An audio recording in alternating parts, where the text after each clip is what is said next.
Buenas tardes o buenos días. El próximo 4 de febrero se celebra el Día Mundial contra el Cáncer. Y hablar de esta enfermedad sin escuchar lo que sienten y quieren expresar las personas que la padecen me parece un despropósito. Por esta razón, hoy estoy en compañía de Elena López, que a través de sus maravillosas ilustraciones en Instagram nos cuenta sus sentimientos. Elena, muchas gracias por estar conmigo. Muchísimas gracias a ti por la invitación, es un placer. Ambas somos vivientes. Tú además eres superviviente. ¿Qué significa en tu caso el uso de este prefijo? ¿Significa que todo lo que implica vivir se vuelve más difícil? Mm, realmente sí, la verdad.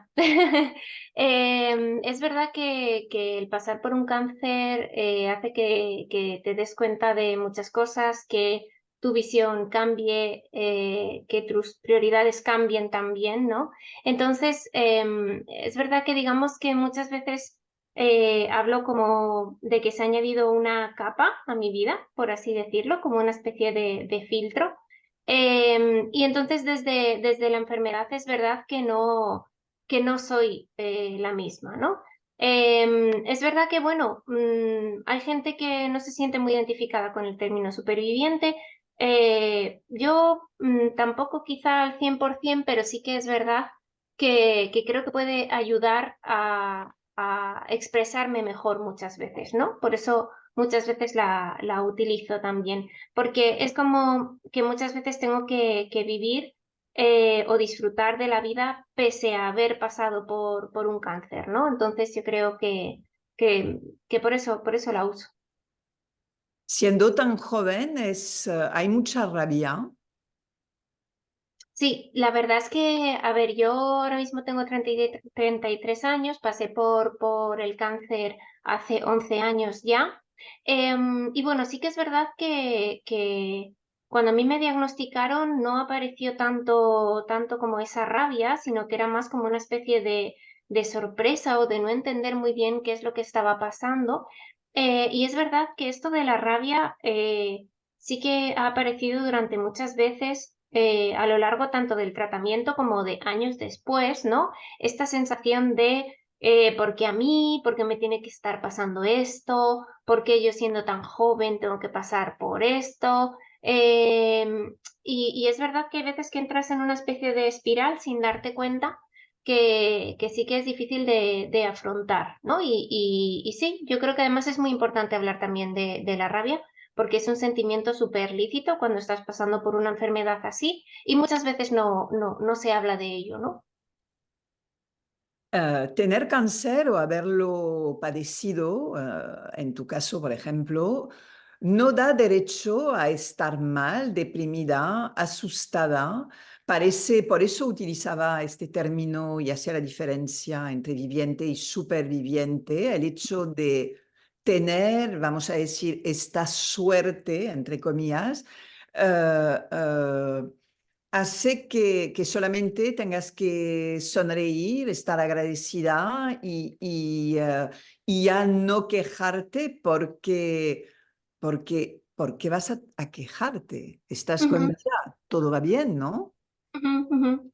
Sí, además es que es como que, y esto es algo que es muy peligroso y bueno, yo hablo del hiperpositivismo tóxico, que en realidad es algo que está más allá del cáncer, que es como que es algo que nos toca a todos y a todas en la sociedad actual, pero sí, parece como que no hay derecho a quejarse porque encima parece que si te quejas estás haciendo todo lo contrario a lo que deberías hacer estando enferma, ¿no? Que es tener que estar en un casi, no sé, es como que incluso se espera que las personas con cáncer estén como en una especie de estado zen superior, ¿no? Como de que nada les puede atravesar, tienen que tener una muy buena actitud todo el rato, porque de lo contrario van a enfermar, ¿no? O sea, es como tenemos que estar todo el rato positivas porque si no, no estamos tratando de buena manera nuestra enfermedad, no nos vamos a curar, encima empieza la culpa también, ¿no? Entonces yo creo que es muy necesario el dejarnos atravesar por todas las sensaciones y el entender que superar un cáncer, porque a mí me pasaba tiempo después de superar el cáncer, que cuando me pasaba algo y lloraba o me encontraba mal por cualquier cosa mundana, ¿no? La gente me decía, pero si ya después de haber pasado por un cáncer, esto no es nada, ¿no? Y yo era como, madre mía, he perdido el derecho a sufrir por cosas mundanas, porque como ya he pasado por una experiencia en la que he sufrido muchísimo, ya soy como una especie de, no sé, de erudita de los sentimientos y entonces yo ahora mismo tengo que poder controlar todo, ¿no? Y lo peor es que muchas veces esto nos lo creemos como pacientes sin querer y decimos, es que no tengo, no puedo llorar por esto porque ya después de todo lo que he pasado, ¿por qué voy a llorar? Y claro que no, tenemos derecho durante el cáncer y después a seguir preocupándonos por cosas banales, ¿no? Que al final eso también es vivir. Pero el hecho de ser superviviente o no, no quita que eres un ser humano y un ser humano tiene, es vulnerable y tiene emociones. Ujú. Porque tú en concreto no podrías expresar estas emociones. Claro, efectivamente, porque se supone que, que está mucho la idea instaurada de que una vez que ya pasas por el cáncer, tienes una nueva visión del mundo que perdura para siempre y que al final vas a estar, y es verdad que cuando te pasa algo así, sí que a mí al menos se me instauró un poco esa idea de, venga, yo puedo con todo, incluso a veces he estado muy sola durante mi tratamiento de cáncer. Incluso porque yo no dejaba a la gente que me ayudase, porque yo decía, yo tengo que poder, entre otras cosas para proteger a los demás, ¿no? Y al final me terminaba creyendo un poco esto de tengo que estar fuerte todo el rato y tengo que estar fuerte después. Y no me permití sentir durante mi cáncer muchas de las cosas que empecé a sentir después. A mí el zapatazo, como yo lo llamo, ¿no? Como el gran dolor emocional del cáncer, no lo viví durante el tratamiento, fue un año después de terminar con el tratamiento, cuando yo empecé a experimentar todo ese dolor y a poder atravesarlo y a dejarme caer de alguna manera, ¿no? Entonces, yo también me creí eso de en su momento de es un año malo, luego todo va a pasar, yo soy muy joven, me voy a curar, después del tratamiento voy a estar súper bien. El gran error de que me creí de tu vida va a volver a ser la misma, si tú estás pensando que tu vida va a volver a retomarse exactamente igual que antes del tratamiento, fatal, fatal, porque es que esa expectativa es completamente, o sea, no se puede cumplir nunca, ¿no? Entonces, vas a estar en otro punto y vas a partir de otro punto. Y ojalá alguien me hubiera dicho, no tienes la obligación de volver al mismo punto, vas a estar en otro diferente. Si yo me hubiera podido dar cuenta de eso, hubiera sido todo mucho más fácil, porque yo al final trataba de ser la misma todo el rato cuando mi mente había cambiado, mi cuerpo había cambiado, mi situación económica, social, familiar, de todo había cambiado, ¿no? Entonces es como construir esa nueva vida lo que es difícil, pero ojalá lo hubiera sabido. No, no se puede volver atrás ni encontrar esta normalidad de la que se habla, porque obviamente, y lo acabas de decir, tu cuerpo ha cambiado, pero no solamente tu cuerpo, tú has cambiado. ¿Por qué tú crees que se insiste tanto en hablar de normalidad? ¿Qué cambia, qué ha cambiado en tu vida a raíz del cáncer? Porque lo acabamos de decir, ser superviviente no significa que tengas una varita mágica y que todo vaya estupendamente bien, justamente porque eres un ser humano y que tenemos todos altibajos. Además, cuando, y me imagino que también los vas a tener, hay efectos secundarios de los tratamientos, de los fármacos que quizás tomas. Um, ¿Cuál es el día a día dentro de esta supuesta normalidad y qué hay que explicar a los que no tienen la menor idea porque no están rodeados de personas que han pasado por esta enfermedad? ¿Cómo explicar que no,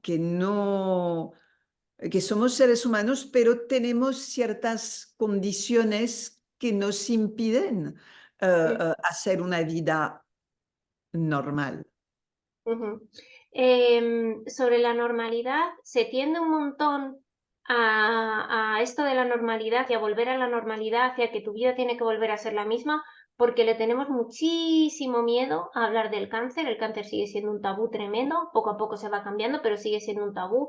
Todo lo que implique dolor, enfermedad, negatividad, etcétera, se encapsula y se intenta destruir como que aquí no existe, ¿no? Y luego, ¿qué ha cambiado en mi vida y qué efectos secundarios arrastro? Sobre todo efectos secundarios a nivel mental, sobre todo a nivel mental. Es verdad que yo pasé por radioterapia, quimioterapia. Al pasar por radioterapia, un gran efecto secundario que se me ha quedado es el tema del hipotiroidismo, que al final terminé desarrollando hipotiroidismo por la radioterapia.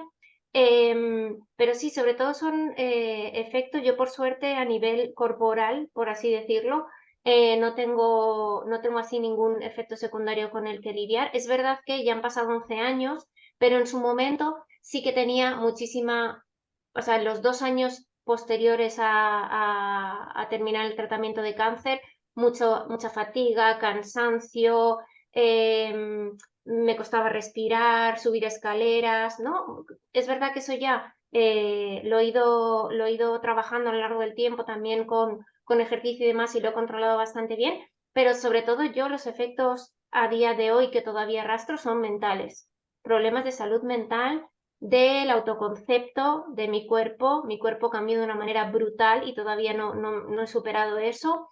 A nivel de cicatrices corporales también todas las marcas que he tenido que ver todos los días y que tengo que ver todos los días, las marcas de la radioterapia, todo lo que me lleva a recordar todos esos eventos traumáticos.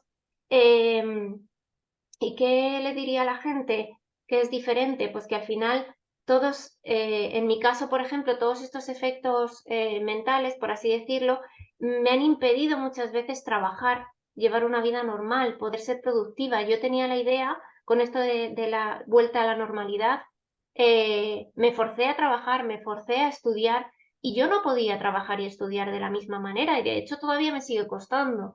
Porque al final, por ejemplo, con cosas tontas como aceptar un trabajo que no me gustaba nada, me costaba muchísimo más porque yo nada más que pensaba, es que me voy a morir, tengo que disfrutar de la vida, no puedo estar perdiendo mi tiempo en este trabajo que no me va a dar absolutamente nada, ¿no? Entonces, todas esas pequeñas cosas es verdad que muchas veces en el día a día todavía las sigo arrastrando 11 años después. Eh, ¿Complicado? ¿Tienes ayuda psicológica? Sí, por suerte tengo ayuda psicológica, además. Llevo con la misma psicóloga, yo busqué una psicóloga oncológica que fuera especialista en este tema, ¿no? Y desde entonces llevo con ella, llevo eso, 11 años, 10 años y medio llevo con ella y la verdad es que es un viaje que ha sido increíble y que sigue siendo increíble y que es lo que me ha ayudado a poder construir una nueva normalidad y una nueva rutina en la que, bueno, estoy pudiendo trabajar, estoy pudiendo estudiar, pero, por ejemplo, es ese uno de los grandes vacíos que hay, ¿no? Que al final, después de un tratamiento oncológico o hematológico, muchas veces te sientes desamparada después, porque es como, has acabado el tratamiento, toma alta y ya ahí tienes tu vida, ¿no? Y nadie te explica que no te van a coger en un seguro de vida, por ejemplo, que lo vas a tener muy difícil, no sabes qué ayudas puedes pedir para poder estar un tiempo sin trabajar, que es lo que se necesita, ¿no? El poder tener quizá una ayuda económica, porque al final el cáncer te desprende de tu vida. Si tú estás trabajando, tienes que dejar de trabajar. ¿Y qué pasa con todo esa economía, ¿no? Que te destruye? Entonces, sí, es como que necesitamos darnos cuenta que la vida te cambia de una manera muy grande y que no podemos estar todo el rato pensando que va a ser un tiempo de estar un poquito malo y para adelante, ¿no? Tú además tuviste cáncer muy, muy joven. ¿No llamaste a las puertas de asociaciones para recibir un apoyo, porque de lo que me dices entiendo que la sociedad o los organismos no facilitan esta contestación a este tipo de preguntas. Ujú, ujú. Yo toda la ayuda que tuve fue de asociaciones y además muchas veces de manera altruista, es decir, muchos de los planes que yo podía tener de ocio, ellos me los costeaban por el mero hecho de querer ayudarme de manera altruista y esa fue como la gran ayuda económica que yo tuve y además también la gran ayuda mental, ¿no? Porque a nivel gubernamental yo buscaba y no había ayudas, nada en relación por aquel entonces a los pacientes oncológicos y luego lo único que había era ya en casos pues de incapacitación, de secuelas muy graves, ¿no?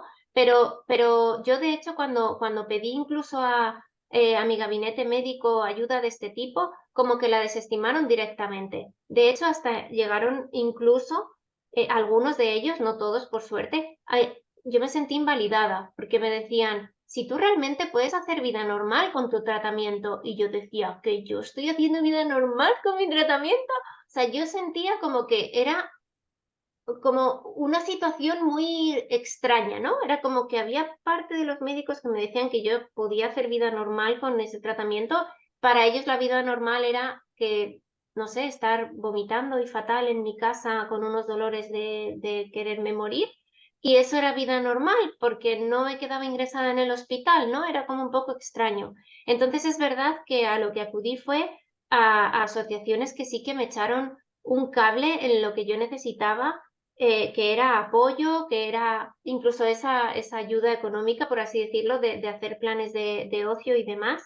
Pero sí, fue como la única salida que yo encontré en ese momento, porque ayudas de otro tipo, nada. Además, yo en esa época justo estaba acabando quinto año de carrera y decidí seguir con los estudios, pese a cómo estaba todo, pero porque me sirvió como manera de desahogarme, por así decirlo. Me quedaron muchas asignaturas para verano, pero yo, por ejemplo, vale, pude hacerlo y pude sacarme la carrera porque me sirvió como desahogo, pero podría haberlo dejado perfectamente y tener que haber vuelto a pagar al año siguiente las asignaturas y no hubiera tenido ningún tipo de ayuda, ni siquiera la beca que en ese momento mantenía, ¿no? Entonces, sí que es verdad que es complejo. Ahora hay más ayudas, por suerte, pero creo que todavía hay mucho por hacer. Ya, y me imagino que años atrás era muchísimo peor. Sí. ¿El miedo existe en tu vida? Sí, lo que pasa es que se aprende a vivir con miedo y esto es una de las cosas que suelo o siempre intento decir, ¿no? Que es verdad que el miedo va a estar, porque yo, no sé, pasaba un año, pasaba 2 años, pasaba 3 años después del cáncer y decía, joder, nunca se me va a quitar el miedo a la muerte, nunca se me va a quitar el miedo a enfermar, nunca se me va a quitar el miedo a de repente que vuelva el cáncer. Y realmente nunca se va del todo. Y esto, por un lado, angustia, pero por otro lado, tranquiliza. ¿Por qué? Porque lo que yo siempre digo, ese miedo va a estar siempre ahí, pero no siempre va a estar con la misma intensidad. De hecho, lo raro sería no pensar nunca en ninguno de estos miedos. Después de pasar por un cáncer, lo extraño sería no tener ningún tipo de miedo ligado a todo esto, ¿no? Pero sí que es verdad que ahí está la esperanza de, mm, obviamente tú puedes convivir con ese miedo de una manera buena y tener una vida feliz, incluso aunque ese miedo esté presente, ¿no? De vez en cuando. Entonces, yo creo que ese es el punto, naturalizar el miedo, porque yo me pasé muchos años, y esto pues eso me ha costado mucho tiempo de terapia, el aprender a normalizarlo, el saber que está ahí sin que angustie de manera que no te deje seguir, ¿no? Porque muchas veces el miedo paraliza y a mí me ha paralizado a la hora de eso, de coger trabajos, de entablar nuevas relaciones, pero al final, poco a poco he ido consiguiendo hacerme con él, pero igual, luego hay fechas, por ejemplo, el 1 octubre, que fue cuando a mí, septiembre-octubre, todos, siempre septiembre-octubre de cualquier año, siempre es un recordatorio horrible, lo paso fatal y, por ejemplo, este último es el primer año en 11 años que ha llegado octubre y yo he estado tan tranquila. Porque, pues bueno, poco a poquito. tampoco se puede meter una presión con esto, ¿no? Y muchas veces es cuestión de ir regulándote y de, sobre todo, no asustarte mucho cuando venga, es decir, vale, ahora me ha tocado este miedo, tampoco puedo achacarlo a nada en concreto, sino pues que de repente me ha dado mucho miedo morirme y tengo que trabajarlo de tal manera que no me impida mi día a día, ¿no? Pero sí, es naturalizarlo. Tu entorno, las nuevas personas que pueden entrar en tu vida, tú les cuentas tus sentimientos, les cuentas lo que te ha pasado y cómo puedes llegar a reaccionar en relación, por ejemplo, con este miedo. Sí, a mí me sirve muchísimo hablarlo, me sirve muchísimo además que más allá de mi trabajo como ilustradora, que está básicamente centrado en este tema porque creo que es muy importante, cosa que también me costó un montón. Yo llevo dibujando de mi cáncer, sobre mi cáncer desde que lo tuve, pero es relativamente hace poco que empecé de verdad a mostrarlo en redes y a empezar a compartir todo esto. Pero yo siempre he hablado de mi cáncer. Muchas veces, yo que sé, si alguien me ve una cicatriz, uy, y esto, y me acaba de conocer, yo le cuento todo. Em, Porque para empezar a mí me ayuda y en segundo lugar creo que de alguna manera ayuda a naturalizar estas cosas. Sobre todo cuando ven a una persona feliz, que yo, pues bueno, soy una persona feliz, alegre, joven, con salud, ¿no? Y digo, he tenido un cáncer y lo he pasado fatal, pero aquí estoy, eh, pues yo creo que también puede venir bien. Y sobre todo el no solamente hablar de, hoy he aprendido un montón, ha sido una experiencia reveladora. No, no, no, no, sino también el poder hablar de, lo he pasado fatal, hay mucho por hacer, me he sentido muy sola durante mi tratamiento. Si hay alguien a tu alrededor o tú estás pasando por esto, pide ayuda, cosa que yo no hice, por ejemplo, yo no pedí apenas ayuda. No tengamos miedo a hablar, si no sabemos cómo actuar frente a alguien que tiene cáncer, simplemente estate a su lado y pregúntale, ¿qué necesitas? ¿En qué te puedo ayudar? Sea lo que sea, aquí estoy para ti. Ya está, no hace falta ser, muchas veces digo que no hace falta ser expertos en cáncer para poder apoyar a alguien que tiene cáncer. Simplemente con estar a su lado, como con cualquier otro problema, como cuando nos viene un amigo y nos habla de algún problema que nosotros no hayamos tenido y le decimos, oye, mira, yo no tengo ni idea de esto, pero cualquier cosa que necesites, estoy aquí, eso siempre sirve. Entonces, sí, yo creo que es muy importante el empezar a hablar de esto y sobre todo siempre me gusta hablar de la parte más negativa del cáncer con mucho humor, pero me gusta hablar de esta parte porque creo que ya hay demasiadas, por ejemplo, imágenes publicitarias de chicas estupendas con pañuelos siendo súper felices mientras tienen cáncer y creo que hace falta empezar a hablar de esos momentos en los que no te sientes guapa o en los que estás calva, perdida y te encuentras guapísima, que también me ha pasado, esos momentos de estar perdida, esos momentos de tus padres que no saben qué hacer contigo, todo esto creo que es necesario hablarlo, como que tenemos pendiente una conversación acerca del cáncer, acerca de la muerte, y necesitamos sentarnos todos como sociedad a afrontar todo esto, ¿no? Entonces, bueno, creo que se empieza por hablar de una, ¿por qué no?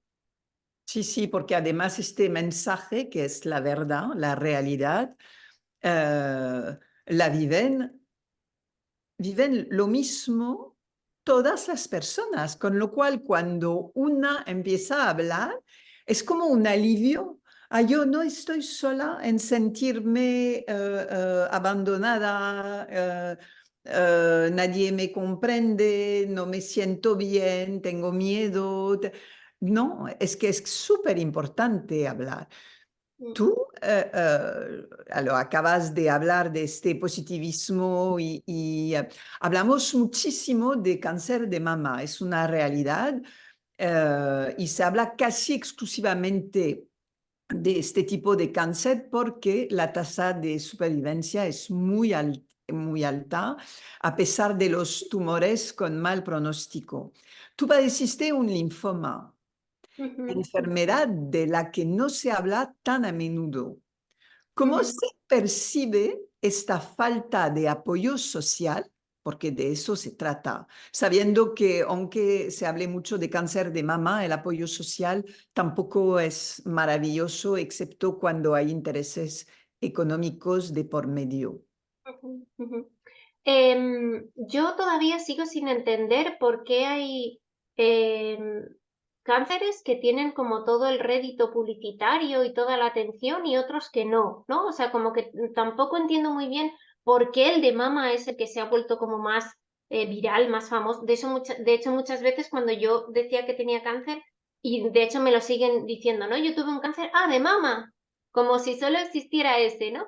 Y es verdad que eso, por ejemplo, no lo entiendo, ¿no? Es como que efectivamente lo único que existe es el de mama y yo la verdad es que no tengo una respuesta muy clara de por qué puede pasar esto o a qué se debe todo esto. Es verdad que independientemente de que sea el de mama o cualquier otro, siempre las empresas utilizan todo esto, este porque ha sido el de mama, pero si llega a ser el de Hodgkin, por ejemplo, pues igual, si hubiera hecho también todo el tema de los lacitos, de vender productos para recaudar dinero para, ¿no? Entonces es como que es verdad que sí que el resto de cánceres estamos como más abandonados, pero yo al final lo que siempre digo es, mira, cuanta más visualización para cualquier cáncer, mejor, pero es verdad que hace falta que otros cánceres también tengan más atención y sí, me parece algo súper necesario, porque si no al final es verdad que termina habiendo una desigualdad, claro.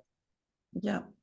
Mm. Tus dibujos que se pueden ver en Instagram son una maravilla porque consigues expresar mucho, mucho de lo que sientes tú y muchísimas más personas.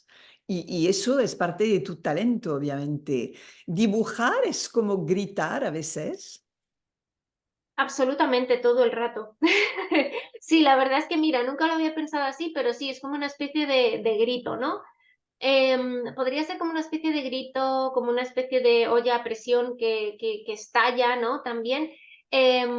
Sí, la verdad es que yo a través del dibujo consigo expresar cosas, o más bien condensar como mucha información en una sola imagen.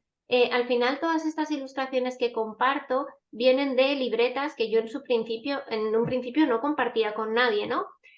Yo mientras que durante los tratamientos pues dibujaba, ¿no? En la sala de quimioterapia también dibujaba, en mi casa dibujaba y al final eran todos esos dibujos que simplemente yo ni siquiera quería enseñar a nadie, sino que simplemente era para yo poder dejar ahí en el papel parte de ese sufrimiento o ya no sufrimiento siquiera, sino simplemente para hacerme una serie de preguntas que yo contestaba a través de esos dibujos. Y al final, cuando de vez en cuando enseñaba alguno y la gente me decía, ¡buah, esto es potente! Esto me identifica. Yo decía, ¿qué ha pasado? ¿No? ¿En serio te identificas con esto? Y yo creo que al final es igual que ahora estamos conversando y que igual gente que escuche esto puede sentirse identificada, no mediante la palabra, pues al final mis dibujos son una extensión más de esto, ¿no? De estas ganas que yo tengo de poder hablar del cáncer, de poder hacernos preguntas, incluso de manera colectiva en torno al cáncer y en definitiva de poder vivirlo de una manera que no nos haga tanto daño. Y de hecho muchas veces, antes de dar el salto a enseñar estos dibujos, no lo hacía porque había gente de mi entorno que cuando yo le enseñaba los dibujos me decían, ay, qué desagradable, ay, esto cómo duele, ¿no? Y yo al final terminaba pensando, uy, pues igual es que esto no se lo puedo enseñar a nadie porque encima todavía si tienen cáncer como que van a estar peor. Y cuando empecé a mostrarlo fue todo lo contrario, ¿no? Y se hizo como una especie de efecto llamada, por así decirlo, de gente que empezó como, no sé, y al final es que he creado una pequeña comunidad maravillosa de personas que cada vez que subo un dibujo hablan conmigo, me cuentan sus experiencias. Es que de verdad yo muchas veces digo, no me hace falta tener millones de seguidores. Con los 2000 y algo que tengo, que es gente que además en su mayoría mujeres, que están ahí, que a mí me ayudan en mi proceso, que yo les ayudo en el suyo. Eso es lo más grande que me ha llevado la ilustración. Entonces, es algo que me llena el corazón, el poder hacer dibujos y que la gente se sienta identificada de alguna manera, me parece algo que es que además es como que muchas veces pienso, ¿y cómo lo he hecho? No lo sé. Te ha sorprendido, es que no te lo imaginabas en ningún momento que podías expresar que lo que sentías tú, otras iban a sentir lo mismo. Efectivamente, justo, porque al final es verdad que yo llevé el proceso este de una manera tan individual, tan solitaria, y tampoco lo hablaba mucho con la gente, y sobre todo Por porque, qué lo viviste de forma tan solitaria? pues porque pensaba que tenía que poder con ello yo sola, que no tenía que preocupar a los Ya, demás. pero eras muy joven también, ¿no? Con Mm. lo cual es... Sí, es verdad que yo, por ejemplo, durante un tiempo, después de pasar por el cáncer, pensaba, ay, qué poco ha estado conmigo mi familia, qué poco han estado mis amigos. Y yo decía, ¿por qué? ¿Qué habré hecho para que la gente de mi entorno no esté tanto conmigo? Y echando el tiempo atrás y mirándome yo desde mí, yo dije, es que no me he atrevido a pedir ayuda. Yo incluso hacía creer a la gente que estaba mejor de lo que estaba, pero no por mentir, sino porque yo creo que al final ese personaje que yo me construí me ayudaba a mí a... No, si yo me imaginaba fuerte, si yo me hacía la fuerte, parecía que yo era más fuerte y a mí eso me servía a mí. Claro, ¿qué es lo que veían los demás? Que yo estaba muy bien, que a mí los tratamientos me sentaban muy bien, que yo no estaba mal, porque es verdad que yo tenía una actitud como tan positiva, por así decirlo, que parecía que no me pasaba nada, pero me estaban pasando muchas cosas, ¿no? Entonces, yo si pudiese volver el tiempo atrás, obviamente pasaría mi cáncer habiendo mm, pedido ayuda mucho más, porque al Con final sí. tus ilustraciones estás desconstruyendo esta Elena de hace 10 años, 11 años. Ujú, totalmente, totalmente. Sí, sí, sí, sí. Y al final un proceso personal se vuelve algo colectivo y me parece algo brutal. Me parece de lo más bonito. Y que sí, que todavía no sé ni cómo lo hago, pero sigue pasando.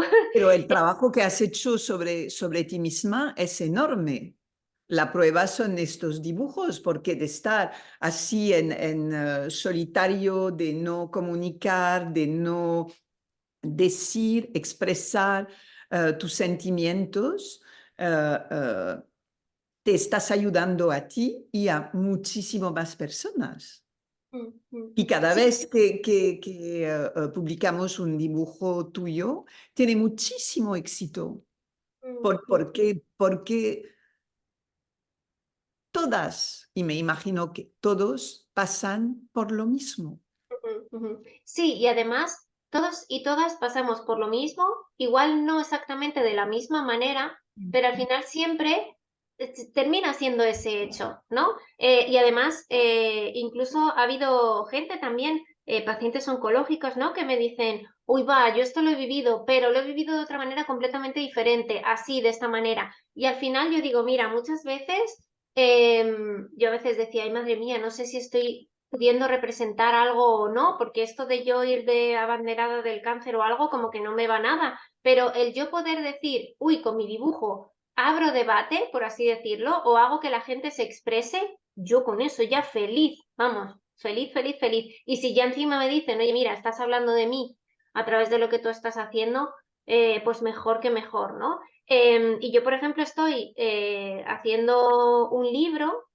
sobre el cáncer, que igual llevo 10 años con el libro, ¿no? Y muchas veces yo decía, ay, me metía presión y prisa, ¿no? ¿De cuándo lo vas a sacar? Que ya han pasado 10 años y ya tienes un montón de libros y todavía no has sacado, o sea, un montón de dibujos y todavía no has sacado el libro. Y yo creo que al final estoy ahora mismo disfrutando tanto del proceso de poder ir compartiendo pequeñas píldoras de todo esto que estoy cocinando, que yo creo que ya el colofón final o uno de los colofones finales será sacar ese libro, pero ya simplemente el camino que me está llevando a hacer ese libro está siendo tan positivo por toda la gente que que me estoy encontrando, que yo creo que una de las mejores decisiones que hice fue empezar a enseñar estos dibujos sobre el cáncer, porque al final es lo que me está nutriendo también. De pasar de hacer el libro en solitario en mi casa, es decir, montar los dibujos y crear el libro, a hacer dibujos, compartirlos con la gente, que me devuelva parte de esa experiencia de la gente también y de ahí construir el libro. Y creo que cuando salga